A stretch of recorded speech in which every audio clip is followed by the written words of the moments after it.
Une paysanne, paralysée dans un lit, dans le noir, pendant plus de 50 ans. Elle n'a rien mangé pendant un demi-siècle, juste une hostie par semaine. Et pourtant, 100 000 personnes ont fait la route jusqu'à sa petite chambre de campagne. Des paysans, des médecins, des évêques, des ministres. Pourquoi ? Parce que cette femme, que presque personne ne connaît aujourd'hui, avait annoncé quelque chose sur l'avenir de la France. Quelque chose que beaucoup déforment. Et ce n'est pas une prophétie de peur, c'est une promesse d'espoir. Elle s'appelait Marthe Robin. Voici ce qu'elle a vraiment dit. Commençons par cette phrase, la sienne, qu'elle a répétée pendant près de 40 ans. Le renouveau sera extraordinaire, comme une balle qui rebondit. Une balle qui rebondit. Vous voyez l'image ? Plus elle tombe de haut, plus elle repart haut. C'est exactement ce qu'elle annonçait pour la France. Pas une fin, un rebond. Aujourd'hui, on va prendre le temps de comprendre qui elle était vraiment. Pas la légende, pas ce qu'on raconte sur Internet, mais ce qu'elle a réellement dit. Alors installez-vous, prenez votre temps et suivez-moi. Tout commence en 1902, dans un petit hameau de la Drôme, à Châteauneuf-de-Galor. La campagne, la vraie. Des champs, des vaches, une famille de paysans qui travaillent dur pour joindre les deux bouts. Marthe est la 6e enfant d'une famille modeste, pas particulièrement pieuse, des gens simples qui ne vont pas beaucoup à l'église. Rien, dans ce décor, ne prédestine cette petite fille à devenir l'une des figures les plus étonnantes du XXe siècle. C'est une enfant comme les autres, gaie, un peu espiègle, serviable. Elle aime rire, elle aime aider à la ferme, elle aime la vie tout simplement. Mais très tôt, quelque chose la distingue. Une attirance pour la prière, discrète, presque secrète, alors que personne ne la lui a vraiment enseignée. Pour le reste, c'est une petite paysanne parmi tant d'autres, dans une France rurale où l'on ne compte pas ses heures et où l'on ne se plaint pas. À l'âge d'1 an déjà, elle attrape la fièvre typhoïde en même temps que l'une de ses sœurs. Sa sœur en meurt. Marthe, elle, survit, mais elle en garde une santé fragile toute son enfance. On ne le sait pas encore, mais la souffrance vient de s'inviter dans sa vie, et elle ne la quittera plus vraiment. C'est comme si, dès le berceau, son chemin était marqué par cette frontière très mince entre la vie et la mort. Le vrai basculement arrive à la fin de l'année 1918. Marthe a 16 ans. Elle tombe gravement malade. Des maux de tête terribles, des douleurs aux yeux, des vomissements, des évanouissements. Les médecins ne comprennent pas ce qui se passe. Certains parlent d'une tumeur au cerveau. D'autres évoquent une forme rare d'encéphalite, une inflammation qui attaque le système nerveux. Et un jour, Marthe s'effondre dans un sommeil dont elle ne sortira vraiment que de longs mois plus tard. Un coma. Sa famille la croit perdue. Elle finit par se réveiller. Mais son corps, lui, ne reviendra jamais comme avant. Les crises se succèdent, année après année. Sa vue faiblit, ses jambes commencent à la lâcher. Elle tombe, se relève, retombe. Imaginez cette jeune fille d'une 20aine d'années qui regarde son propre corps se dérober sous elle, morceau par morceau, sans que personne ne puisse rien y faire. Chaque matin, un peu moins de force. Chaque mois, un horizon qui se referme. Et puis, en 1928, c'est la paralysie complète. Ses jambes se replient sous elle et ne se déplieront plus jamais. Elle ne pourra plus jamais se lever, plus jamais marcher, plus jamais faire un pas toute seule. Elle a 26 ans et elle va passer les 53 années qui lui restent, allongée dans un lit, dans la même petite chambre de ferme. Ses yeux, en plus, deviennent incapables de supporter la lumière du jour. Alors on ferme les volets. Et Marthe va vivre le reste de son existence dans la pénombre, presque dans le noir. Arrêtons-nous un instant là-dessus, parce que c'est facile de passer vite sur une phrase pareille. Mais mettez-vous vraiment à sa place, une seconde. 26 ans, toute la vie devant soi, et d'un coup, plus rien. Plus de mariage, plus d'enfants, plus de promenades, plus de danse au village, plus de soleil sur le visage. Le lit, le noir, la douleur qui ne s'arrête jamais. Combien d'entre nous se seraient effondrés ? Combien auraient hurlé contre le ciel, sombré dans la colère ou dans un désespoir sans fond ? Ce serait humain, ce serait même compréhensible. Marthe, elle, fait quelque chose que personne n'attendait. En 1925, avant même que la paralysie soit totale, alors qu'elle sent déjà que la maladie va tout emporter, elle écrit un texte de sa propre main. On l'a appelé son « acte d'abandon à la volonté de Dieu ». En quelques mots simples, sans grande phrase, elle prend une décision. Elle décide de ne plus se battre contre son sort comme on se bat contre un ennemi, mais d'offrir sa souffrance, de la donner, de la transformer en quelque chose d'utile pour les autres. Comprenez bien, ce n'est pas de la résignation, ce n'est pas baisser les bras, c'est tout le contraire. C'est un choix actif, presque un défi. Là où tout le monde aurait dit non, elle dit oui. Là où tout le monde aurait vu une vie fichue, elle décide de faire de son lit un point de départ. Et c'est ce choix, ce oui prononcé dans le noir, qui va absolument tout changer.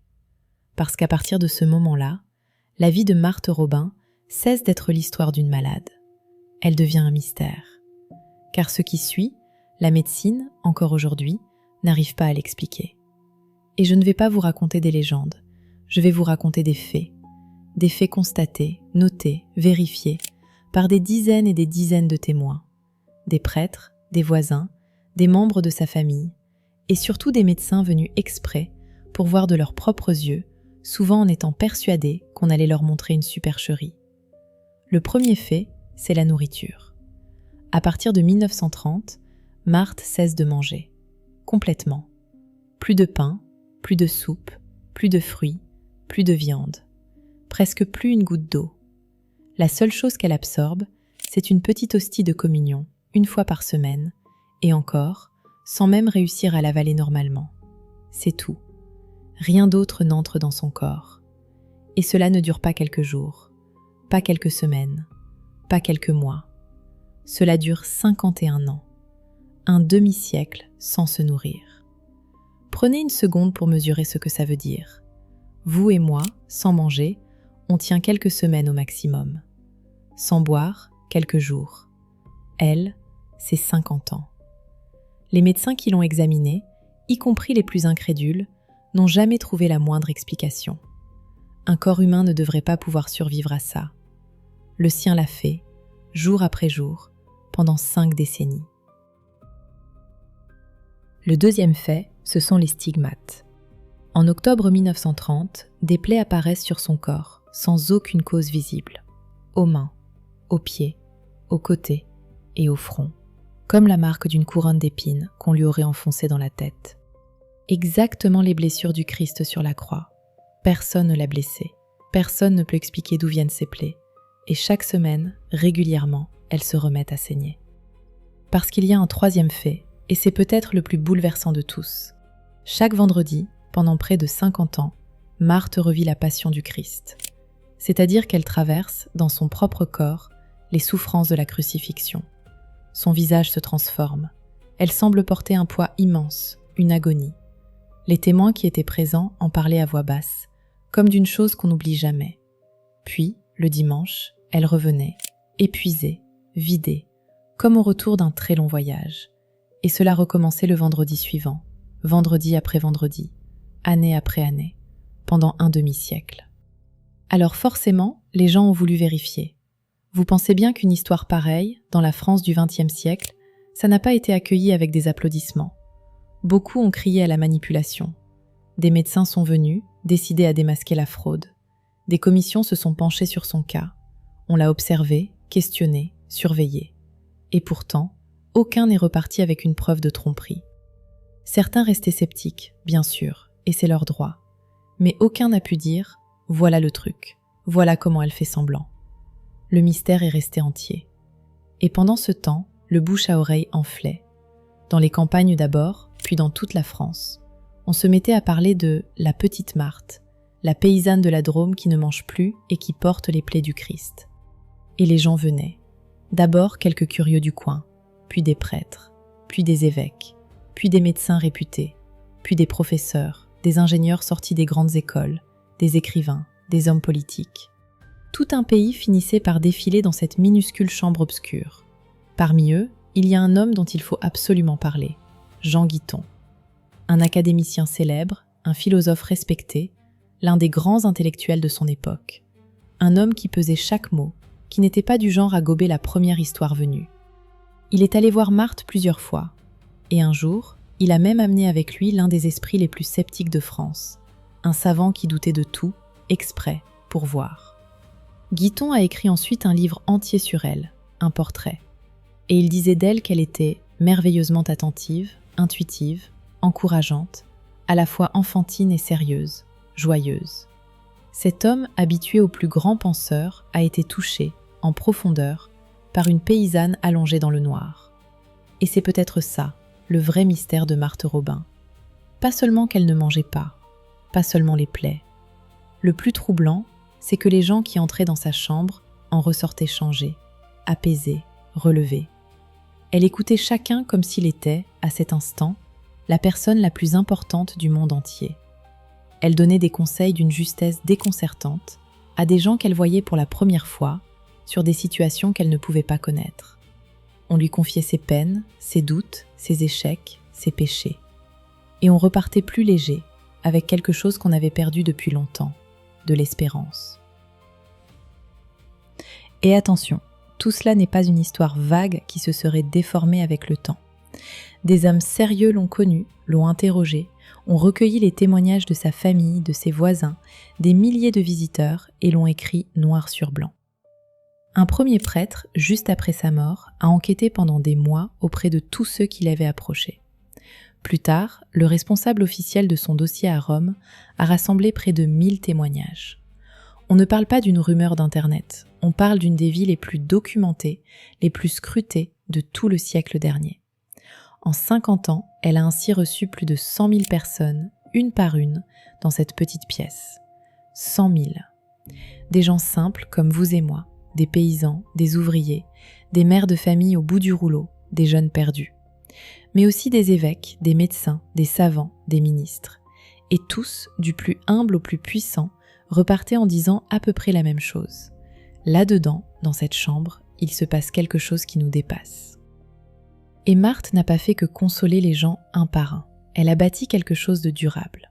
Un jour, elle confie une idée à un prêtre venu de Lyon, le père Georges Finet. On est en février 1936. Elle lui demande de créer dans son village un lieu d'un genre nouveau, un endroit où les gens pourraient venir se poser quelques jours, prier, faire silence, retrouver du sens dans leur vie. Elle appelait ça un foyer de charité, de lumière et d'amour. Le prêtre est d'abord déconcerté par cette paysanne alitée qui lui trace un programme. Puis il accepte. Le premier de ces foyers ouvre quelques mois plus tard dans une simple école de campagne. Et là encore, c'est stupéfiant. Cette idée, née dans la tête d'une femme qui ne pouvait pas sortir de son lit, a essaimé partout. Aujourd'hui, il existe des dizaines de ces foyers de charité, répartis dans plus de 40 pays sur tous les continents. Des milliers de personnes y passent chaque année. Tout ça à partir d'une chambre obscure de la Drôme et d'une femme paralysée qui n'a jamais voyagé de sa vie. Maintenant, on arrive au cœur de notre histoire, parce que si tant de gens faisaient la route jusqu'à Marthe, ce n'était pas seulement pour être consolés. Beaucoup venaient lui poser une question, souvent la même, celle qui nous tient tous à cœur, aujourd'hui encore. Une question sur l'avenir, et surtout, sur l'avenir de la France, ce pays qu'elle aimait tant et pour lequel elle priait chaque jour. Et là, il faut être précis, parce que c'est exactement l'endroit où l'on raconte le plus de bêtises sur elle. Marthe Robin n'était pas une voyante, elle ne lisait pas dans une boule de cristal, elle ne donnait pas de date, elle ne dressait pas la liste des catastrophes à venir. Elle-même répétait qu'elle ne connaissait pas l'avenir. Ce qu'elle avait, ce n'était pas des prédictions au sens où on l'entend d'habitude. C'était des intuitions, des convictions profondes qui montaient de sa prière et qu'elle a redites presque mot pour mot à des dizaines de personnes différentes sur près de 40 ans. C'est justement cette constance qui rend la chose si frappante. Et cette intuition sur la France, la voici. Écoutez-la bien parce qu'elle est saisissante. Dès 1936, elle confie au père Finet ces mots. « La France tombera très bas, plus bas que les autres nations, à cause de son orgueil et des mauvais chefs qu'elle se sera choisis. Elle aura le nez dans la poussière. » Le nez dans la poussière. Ce ne sont pas juste des difficultés passagères. Ce n'est pas une petite crise qu'on oublie l'année suivante. C'est l'effondrement, le fond du fond. Elle disait même, sans détour, il n'y aura plus rien, plus rien. Une nation à genoux qui a tout perdu, sa force, sa fierté, ses repères. Et là, beaucoup de gens s'arrêtent. Beaucoup ne retiennent que cette partie-là, la partie sombre, la chute, l'annonce du pire. Parce que ça fait peur, et que la peur, ça capte de l'attention, ça fait vendre, ça fait cliquer. Mais si on s'arrête à la chute, on trahit complètement Marthe Robin. On lui fait dire l'exact contraire de ce qu'elle voulait dire. Parce que sa phrase ne s'arrête pas là, elle continue. Et c'est la suite, uniquement la suite, qui compte vraiment. Elle poursuit. Mais dans sa détresse, la France se souviendra de Dieu. Alors elle criera vers lui. Et c'est la Sainte Vierge qui viendra la sauver. Vous entendez le retournement ? Ce n'est pas une prophétie de fin du monde, c'est une prophétie de retour, de relèvement, de résurrection. L'idée, c'est celle d'un pays qui tombe si bas qu'il n'y a plus aucune solution humaine, plus aucun homme providentiel, plus aucun sauveur politique, plus aucun calcul, plus aucun plan qui puisse le tirer de là. Et c'est précisément à ce moment-là, quand tout le monde a renoncé, que le vrai relèvement commence. Pas avant, au moment où l'on n'attend plus rien. Et elle va encore plus loin. Elle dit que la France ne se contentera pas de survivre, ni même de se remettre debout. Elle retrouvera ce qu'elle appelait sa mission, sa vocation. Ces mots exacts, la France retrouvera sa vocation de fille aînée de l'Église. Elle sera le lieu de la plus grande effusion de l'Esprit Saint. Et elle enverra à nouveau des missionnaires dans le monde entier. Autrement dit, le pays qui aura touché le fond deviendra une source de lumière pour les autres. Celui qu'on croyait mort et enterré repartira le premier et entraînera les autres derrière lui. C'est exactement l'image de la balle. Plus elle tombe bas, plus elle remonte haut. La chute n'est pas la fin de l'histoire, la chute, c'est l'élan. Et je le répète parce que c'est important, Marthe n'a pas lâché ça une seule fois, dans un moment d'exaltation, un soir où elle allait mal.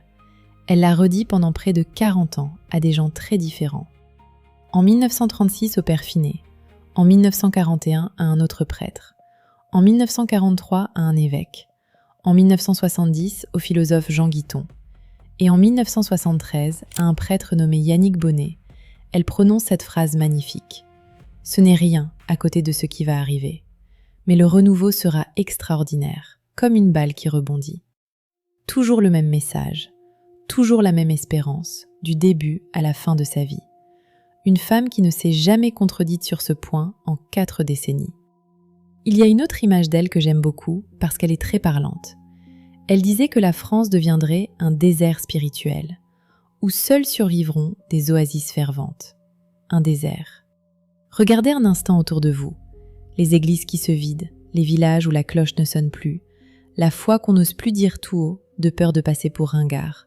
Une société qui semble avoir oublié d'où elle vient.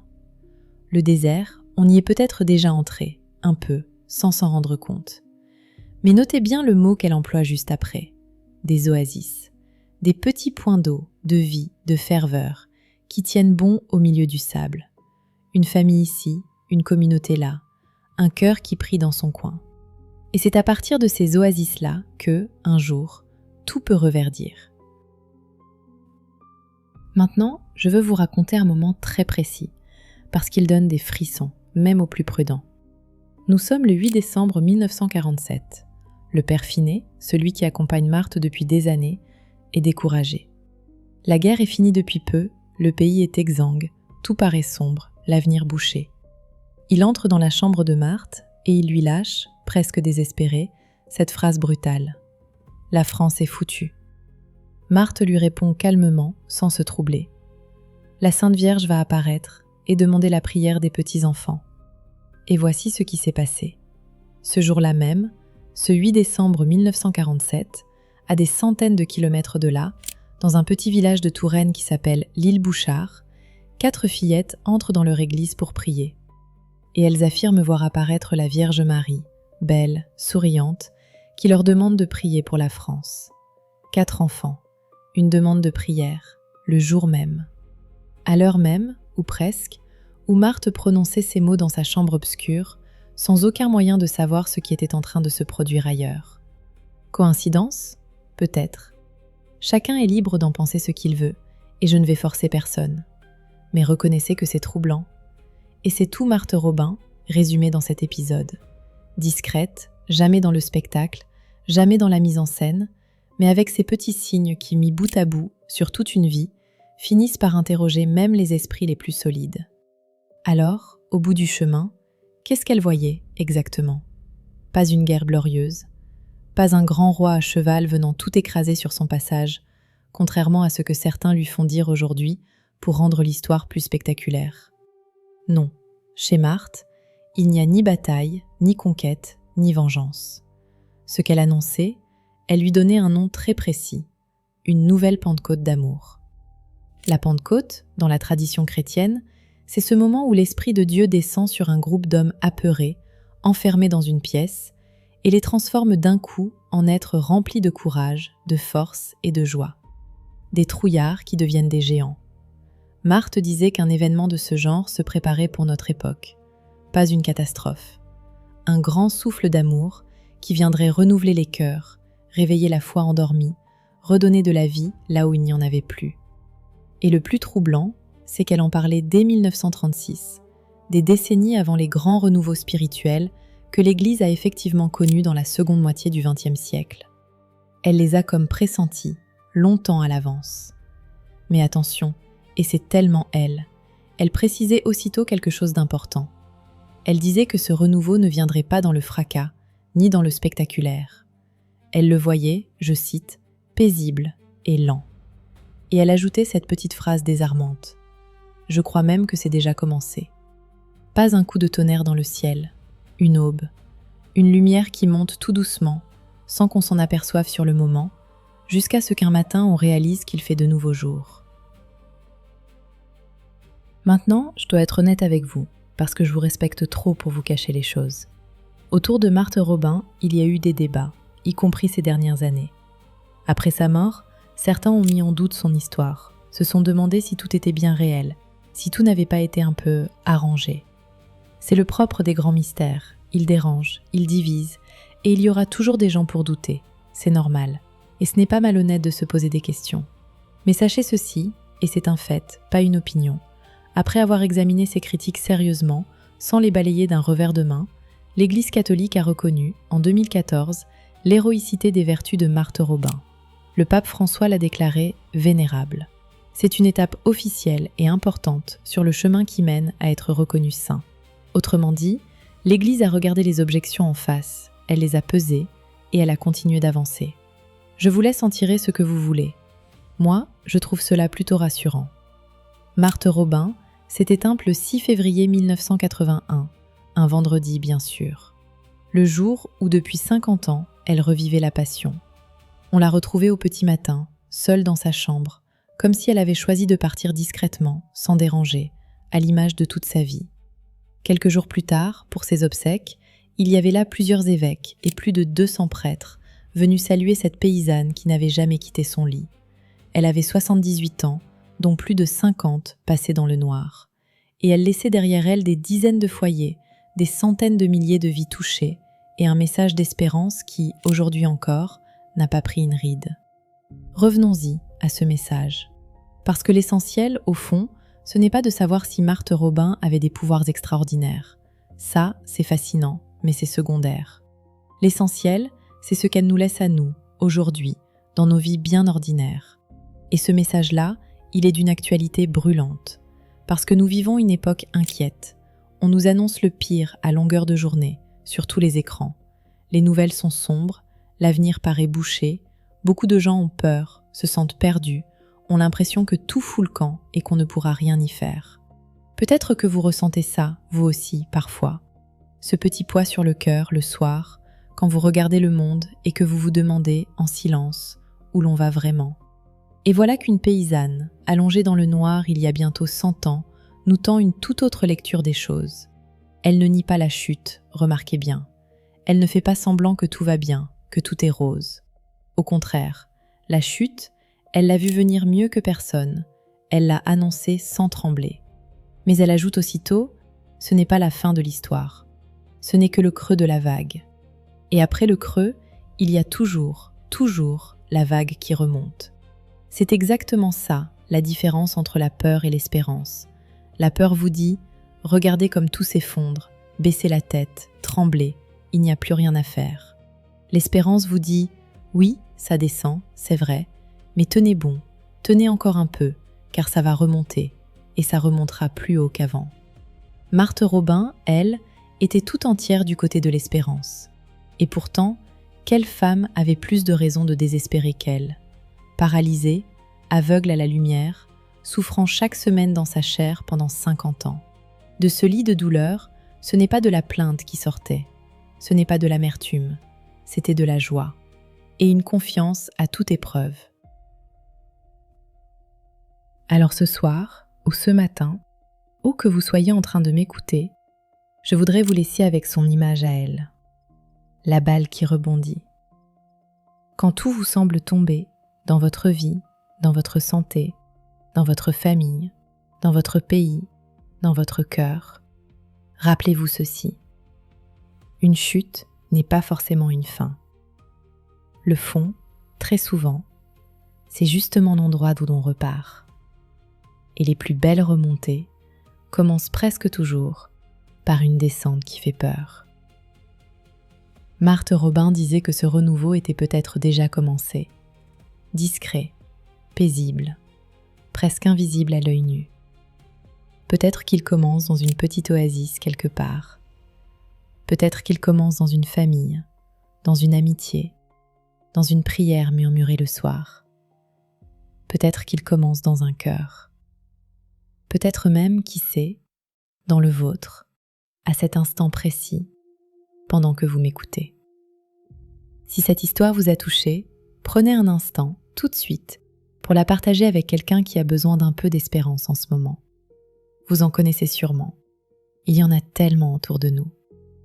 Et si vous voulez que l'on continue, ensemble, à redécouvrir ces figures lumineuses que l'histoire a un peu trop vite oubliées, alors restez avec moi. Il y en a beaucoup d'autres, et chacune a quelque chose à nous dire.